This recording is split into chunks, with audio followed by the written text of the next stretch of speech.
Alam mo bang nasa settings lang ng ating Facebook, ang dahilan kung paano maging recommended ang ating mga pages sa ibang creator? Siyempre kapag marami makakita ng ating Facebook, marami na rin ang manunood ng ating mga video. Kaya kung hindi mo pa alam ito, tamang-tama ang video na ito para sa iyo.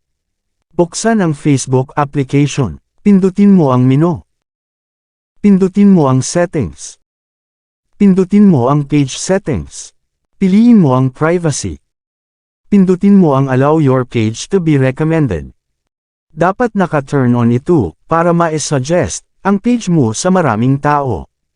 Ito ay napakahalaga para sa ating mga creators na maging suggested ang ating mga pages sa maraming manunood. Pwede kasi mag-trending ang ating mga video kapag maraming tao ang nakakakita ng ating Facebook. Kapag kasi nagustuhan ng manunood ang video mo, sila na mismo ang mag-share ng video mo. Kaya tingnan mo na ang settings ng FB mo, baka naka-turn off pa ito. Siyempre, kung nagustuhan mo ang video na ito, huwag mong kalimutan mag-follow at i-share mo na rin ang video na ito.